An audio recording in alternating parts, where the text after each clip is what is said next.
बहुत समय पहले की बात है। भारत के एक घने और सुंदर जंगल में एक सुनहरी घाटी थी, महारूप वन।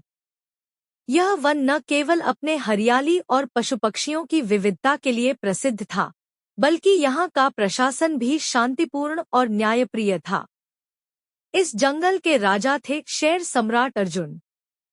वे बलवान, चतुर और नीतिज्ञ थे। अर्जुन सभी जानवरों से परामर्श लेते थे, सबकी सुनते थे और हर किसी के साथ न्याय करते थे। लेकिन जैसे हर जंगल में अंधकार के कोने होते हैं, वैसे ही महारूप वन में भी एक ऐसा प्राणी था, चालाक और महत्वाकांक्षी बंदर कप्ती। बंदर कप्ती राजा अर्जुन से ईर्ष्या करता था। उसे यह बात खटकती थी कि शेर इतना शक्तिशाली और सम्मानित क्यों है। कप्ती खुद को राजा बनते देखना चाहता था, पर उसकी न कोई ताकत थी, न बुद्धिमानी, न जन समर्थन। उसने चालें चलनी शुरू की। उसने अपने जैसे कुछ चाटुकार साथियों को जुटाया, नीलगाय, नट्टू और गिलहरी मिन्नी। तीनों ने मिलकर अफवाहें फैलानी शुरू की। क्या तुमने सुना? शेर ने हिरण का फल छीन लिया। राजा अब सिर्फ अपने खास जानवरों की सुनता है। गरीब जानवरों को अब दरबार में घुसने नहीं दिया जाता। धीरे धीरे ये झूठी बातें जंगल में फैलने लगी।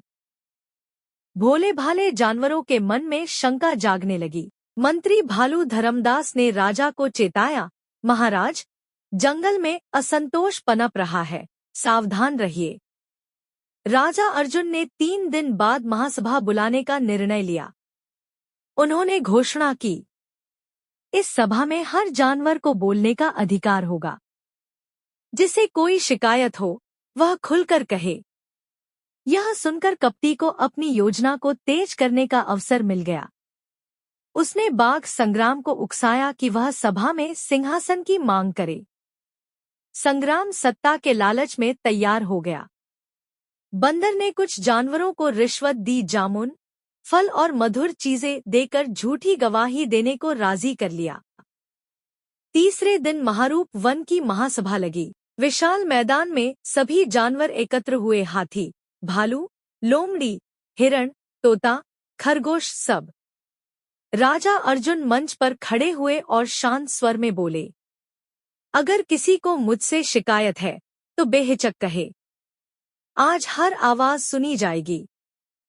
तब नीलगाय नट्टू खड़ा हुआ, महाराज ने मेरी जमीन छीन ली। गिलहरी मिन्नी बोली, मेरे घर की छत गिर गई, लेकिन मदद नहीं मिली। फिर बाघ संग्राम गरजा, अब जंगल को नया राजा चाहिए। अर्जुन अब न्याय नहीं करते। पूरा दरबार सन्न रह गया। राजा अर्जुन ने गहरी सांस लेते हुए कहा, अगर आप सबको लगता है कि मैं दोषी हूं, तो मैं राजगद्दी त्यागने को तैयार हूं। लेकिन पहले सच्चाई सामने आनी चाहिए। राजा के आदेश पर मंत्री भालू धर्मदास ने विशेष दल गठित किया। तोता गुलाब और कछुआ शांतिदास को साथ लेकर उन्होंने जांच की। तथ्यों के साथ प्रमाण प्रस्तुत किए गए। नीलगाय की जमीन कभी भी राजा की सीमा में थी ही नहीं। गिलहरी का घर भारी बारिश में गिरा था और राजा ने स्वयं मदद भेजी थी, इसका प्रमाण मदद का लेखा जोखा था। अंत में सबसे बड़ा सबूत आया। बंदर कप्ती के घर से जामुन, मीठे फल और उपहारों की टोकरी मिली, वही जो रिश्वत में दिए गए थे। कई जानवरों ने भी यह स्वीकार किया कि उन्हें झूठ बोलने के लिए उकसाया गया था। अब सभी जानवर समझ गए, यह पूरी साजिश बंदर कप्ती की थी। राजा अर्जुन ने सभा में खड़े होकर कहा, जिसने इस जंगल की एकता को तोड़ने की कोशिश की, वह दंड का पात्र है। बंदर कप्ती को 6 महीने के लिए जंगल से निष्कासित कर दिया गया।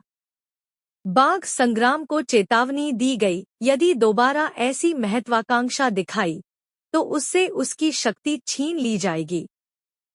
गिलहरी और नीलगाय को भी झूठ बोलने के लिए सार्वजनिक माफी मांगनी पड़ी।